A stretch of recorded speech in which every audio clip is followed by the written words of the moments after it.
देखो यार, मेरे हिसाब से नो डाउट जो लंदन है यहाँ का सबसे मोस्ट जो one of the expensive city माना जाता है। न्यूयॉर्क के बाद जो सबसे बेस्ट सिटी होती है वो लंदन होता है। तो ऑफ कोर्स एंड ऑब्वियसली ये एक्सपेंसिव होने वाला है।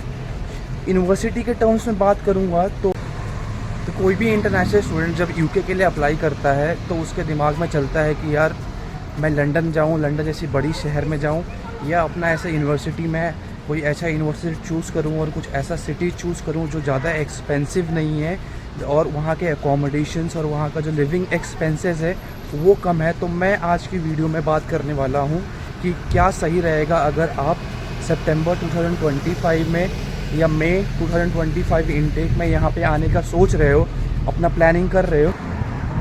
और गाइस ये वीडियो इम्पॉर्टेंट इसलिए हो जाता है, मैं बात इसलिए करना चाहता हूँ कि लंदन की यूनिवर्सिटीज़ में चूज़ क्यों करें, या लंदन में आ रहे हो या और कोई भी सिटी में जाओ। क्योंकि जब हम इंडिया में रहते हैं तो हमें हर चीज़ अच्छा लगता है, ठीक है। बाहर से जो बड़ी बड़ी बिल्डिंगें होती हैं, जैसा कि मैं अभी सिटी सेंटर में खड़ा हूँ, ठीक है, और सब कुछ वीडियोस में जो ब्लॉगर्स यूट्यूब में हम लोग देखते हैं वो सब कुछ अच्छा लगता है। पर जब ग्राउंड रियलिटी में जब आप यहाँ पे आते हो, डिफ़िकल्टीज़ फेस करते हो, आपको जॉब्स नहीं मिलती, आपका सेटलमेंट नहीं हो पाता, फिर आप यूनिवर्सिटीज़ में भी प्रॉब्लम होते हैं, फिर उसके बाद कोई भी बैकअप नहीं है। इसीलिए अगर आप जेन्युइनली अगर ये पूरा का पूरा वीडियो देखना आप, ठीक है, बीच में थोड़ी देर के लिए अगर वीडियो देखना है तो अभी स्किप कर दो।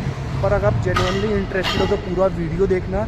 इससे मैंने एक्सप्लेन किया है आपको कि क्यों इम्पॉर्टेंट हो जाता है कि आप स्टार्टिंग में जब अपनी जर्नी है यूके में आने की, वो एक नॉर्मल सिटी से भी आप कर सकते हो। उसके बाद आपकी जॉब लग गई या आपको वापस जाना है, शिफ्ट करना है, तो आप लंदन भी हो सकते हो अपनी यूनिवर्सिटी के बाद। देखो यार, मेरे हिसाब से नो डाउट जो लंदन है यहाँ का सबसे मोस्ट जो one of the expensive city माना जाता है। यहाँ के भी मैं गोरों से जब यहाँ के भी लोकल से यहाँ पे जब बात करते हैं तो वो भी बोलते हैं कि लंदन बहुत एक्सपेंसिव है। इन टर्म्स ऑफ अपॉर्चुनिटीज़ की बात करूँ तो जैसे कि माना जाता है कि न्यूयॉर्क हो गया, न्यूयॉर्क के बाद जो सबसे बेस्ट सिटी होती है वो लंदन होता है। तो ऑफ कोर्स एंड ऑब्वियसली ये एक्सपेंसिव होने वाला है।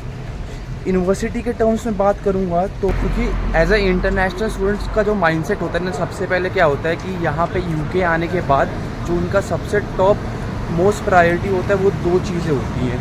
सबसे पहली चीज़ है कि यहाँ पे आते ही उनको अकोमोडेशन मिल जाए हसल फ्री, जो कि नहीं मिलता है। और दूसरी जो सबसे इम्पॉर्टेंट चीज़ होती है वो होती है आपका जॉब, पार्ट टाइम जॉब्स। क्योंकि यहाँ पे सब लोग यहाँ पे सोच के आते हैं कि हमारी जॉब लगेगी तो हमारा ट्यूशन फ़ीस निकलेगा, क्योंकि सब लोग यहाँ पे अपना फ़ीस आधा पे करके आते हैं। कोई लोन लेके आता है बैंक से, जैसे कि मैंने HDFC क्रेडिला से मैंने खुद बैंक से लोन लिया था। तो सबका अलग अलग सिचुएशन होता है। तो लंदन का सिचुएशन ये है कि देखो अभी यहाँ पे जो अगर आप सिंगल रूम के लिए अगर देखोगे, अकोमोडेशन के लिए देखोगे, तो यहाँ पे कार्डिफ में भी 450, 500, 480, तो इतना तो एटलीस्ट है ही। तो जब आप एज अ इंटरनेशनल स्टूडेंट जब यहाँ पे आते हो पहली बार, तो यहाँ का जो लैंडलॉर्ड होता है या कोई भी एजेंसी जो आपको यहाँ पे अकोमोडेशन देती है, तो डिफरेंट एजेंसीज़ का डिफरेंट प्रोसीजर रहता है। तो अगर आपको एजेंसी के थ्रू जाना पड़ेगा, ठीक है, मतलब मान लो अगर आप एजेंसी के थ्रू अपना अकोमोडेशन यहाँ पे देख रहे हो, तो क्या होता है कि वो यहाँ पे आपसे यूके गारंटर मानते हैं, ठीक है, फिर 2 या 3 महीने का डिपॉजिट मानते हैं। अगर मान लो अगर आपका 580 या 500 लेट्स सपोज एक सिंगल रूम का आपका अकोमोडेशन का है, तो वो आपसे 1000 पाउंड एक्स्ट्रा डिपॉजिट के लिए मांगते हैं। वो ये मेक श्योर करते हैं कि आपके पास सफिशिएंट आपके पास बैंक बैलेंस है। क्योंकि यहाँ पे होता क्या है कि यहाँ पे टेनेंट्स को लेके यहाँ पे यूके गवर्नमेंट का बहुत स्ट्रिक्ट रूल्स रेगुलेशंस है। मतलब मान लो कि अगर टेनेंट्स अगर रेंट नहीं दे रहे हैं तो लैंडलॉर्ड्स या जो एजेंसी है वो उनको नहीं निकाल सकती है। तो यहाँ पे टेनेंट्स के पास पावर आ जाता है और ये एजेंसीज़ और लैंडलॉर्ड्स को पता होता है। तो अगर आप लंदन जैसी सिटीज़ में यहाँ पे आने का सोच रहे हो, प्लान कर रहे हो, तो ये मेक श्योर ज़रूर कर लेना कि आपका स्टार्टिंग में फाइनेंसेस बहुत स्ट्रांग होने चाहिए, आपके पास फाइनेंशियल बैक कवर होना चाहिए। क्योंकि इनिशियल डेज़ में ऑफ कोर्स आपके पास पार्ट टाइम जॉब्स तो होने वाला है नहीं। तो आपके पास फाइनेंसेस मतलब 1000, 2000, 3000 आज के डेट में पाउंड्स में आपके पास होना चाहिए। क्योंकि लेट्स सपोज़ कि अगर आपको जॉब नहीं मिला यहाँ पे आके, जो पार्ट टाइम जॉब्स आप सर्च करोगे, तो फिर आपके पास वो बैकअप रहेगा, तो आप अपनी यूनिवर्सिटीज़ पे प्रॉपर ध्यान दे पाओगे। तो अब यहाँ पे हमारा मेन क्वेश्चन आ जाता है कि यार हम लंदन जैसी एक्सपेंसिव सिटी में जाएं, वहाँ पे यूनिवर्सिटी जो टॉप यूनिवर्सिटीज़ होती है वहाँ पे चूज़ करें, या जैसे कार्डिफ हो गया, या जैसे स्मॉल इंग्लैंड में कोई नॉर्मल सिटीज़ है वहाँ पे भी अच्छी ग्लोबल जो रैंक यूनिवर्सिटी है वहाँ पे एडमिशन लेके अपना मास्टर्स या बैचलर्स कंप्लीट करें, और वहाँ से ऑल ओवर यूके में अगर आप सही में लंदन में बहुत ज़्यादा फैंसी हो जाने का वहाँ पे अप्लाई करें तो क्या सही रहेगा। देखो मैं 3 साल से मैं कार्डिफ में रह रहा हूँ, टू बी ऑनेस्ट मैं सही बता रहा हूँ, यहाँ पे हर सिटी में यूके में हर जगह अपॉर्चुनिटीज़ ही अपॉर्चुनिटीज़ है। Again it depends upon the individual, how आप कैसे जॉब मार्केट को टैकल करते हो, अपना सीवी कैसे बनाते हो, अपने लिंक्डइन प्रोफाइल पे जाके कैसे अपने कनेक्शन स्ट्रॉन्ग करते हो, उसके बाद आप जॉब्स के लिए अप्लाई करते हो। तो ये याद रखना कि चाहे आप लंदन चले जाओ, चाहे मैनचेस्टर चले जाओ, या स्कॉटलैंड चले जाओ, कहीं भी चले जाओ, आपका जो प्रॉपर जो आपका मेन फोकस होना चाहिए वो पार्ट टाइम जॉब्स, अपनी यूनिवर्सिटी में फोकस करना और अपने कनेक्शन कैसे बनाना, ये सबसे इम्पॉर्टेंट आपके लिए हो जाता है जब आप इनिशियल डेज़ में आते हो। अगर ऑलरेडी आपने लंदन की कोई आउटसाइड या इनसाइड यूनिवर्सिटीज़ में आपने एडमिशन ले लिया है तो फिर तो कोई दिक्कत ही नहीं है, फिर तो आपने फाइनल डिसीजन बना लिया है। इस डिसीजन को आप और बेटर कैसे कर सकते हो, अपने फाइनेंशियल को देख के, ठीक है, फाइनेंशियल कवर करके, बैकअप रख के, कुछ अपने पास सेविंग्स रख के, उसके बाद प्रॉपर प्लानिंग करके कि हाँ यार मैं यहाँ पे आऊँगा तो मेरे को फेसबुक पे बहुत सारे ग्रुप्स मिल जाते हैं, ठीक है, इंडियंस इन लंदन होंगे। जो भी आप प्रॉपर सिटी में जा रहे हो, लंदन क्योंकि बहुत बड़ा होता है, जिस भी सिटी में जा रहे हो, स्मॉल सिटी में, तो वहाँ पे आप सर्च कर सकते हो, वहाँ पे फेसबुक ग्रुप देख सकते हो और वहाँ पे लोगों से इंटरेक्ट कर सकते हो, कनेक्शंस के बारे में, अकोमोडेशंस के बारे में।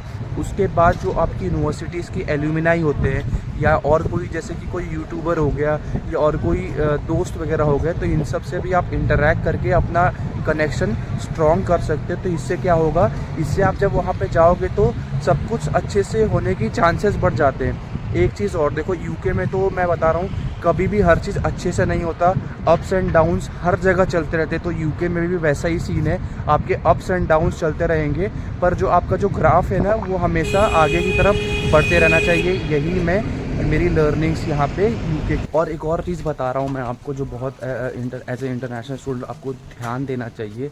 जब यहाँ पे जब आप आते हो तो आपको एक और चीज़ ध्यान देना है कि अगर जितना ज़्यादा हो सके, अगर आप अपने फ्रेंड सर्कल या 2 या 3 बड़ी पार्टनर यहाँ पे, जब आपका यूनिवर्सिटी ग्रुप बनाती है, जब आपका व्हाट्सएप ग्रुप बनाती है। मेरे टाइम क्या हुआ था, जब मेरा इनटेक हुआ था तो हम लोग का यूनिवर्सिटी ने प्रॉपर एक ग्रुप बना दिया था। तो हम लोगों ने अपने स्टेट या नियर बाई से दोस्ती यारी कर ली थी, फ्रेंडशिप कर ली थी। तो उससे होता क्या है कि 2 या 3 फ्रेंड्स हमारे बन गए थे। तो इससे क्या होता है कि आप साथ में जब एकोमोडेशन लेते हो तो जो प्राइस होता है वो कम हो जाता है, उसके बाद आप शेयरिंग में भी रह सकते हो। क्योंकि इनिशियल डेज़ में जो सबसे बेस्ट स्ट्रैटेजी जो यहाँ के इंटरनेशनल स्टूडेंट्स होते हैं, चाहे वो लंदन में चले जाओ, चाहे आप मैनचेस्टर कोई भी सिटी में चले जाते हो, वहाँ पे आप क्या करते हो, आप साथ में रहते हो इनिशियल डेज़ में। आप जब तक आपकी कोई जॉब नहीं लगती, जब तक आप कोई सेटल नहीं होता अगले 6 महीने के लिए, उसके बाद आप जब अच्छे से सेटल हो जाते हो उसके बाद आप अपना डिसीज़न यहाँ पे ले सकते हो। तो बस ये छोटा सा वीडियो यही था कि मेरे को इन्फॉर्मेशन प्रोवाइड करनी थी। अगर आप कोई भी सिटी में जा रहे हो, कोई भी यूनिवर्सिटी चूज़ कर रहे हो, अच्छे से डिसीज़न लेना वहाँ पे, क्योंकि यहाँ पे स्टार्टिंग में जो आपके एक्सपेंसेस बहुत इंपॉर्टेंट होते हैं, और जितना आप स्टार्टिंग में सेव कर पाओगे, आगे चल के वही फाइनेंशियल जो बैकअप होता है वो आपको मोटिवेशन देता है, वो एक अलग लेवल का कॉन्फिडेंट देता है जो यहाँ पे काम आता है। तो यहाँ पे भी जब आप यूके में आते हो, हर जगह सेम कहावत है, सेविंग्स ज़रूर करना, क्योंकि वो एक आपको अलग ही मोटिवेशन और एक आपको एक ड्राइव देगा, एक कॉन्फिडेंट देगा कि आप कुछ अच्छा डिसीज़न ले पाओ और अपने जॉब को अच्छे से अप्लाई कर पाओ। ये मैंने एक चीज़ यहाँ पे यूके में सीखी है। वीडियो अच्छी लगी हो तो लाइक कर देना, सब्सक्राइब कर देना। मिलते हैं अगले वीडियो में, तब तक के लिए बाय।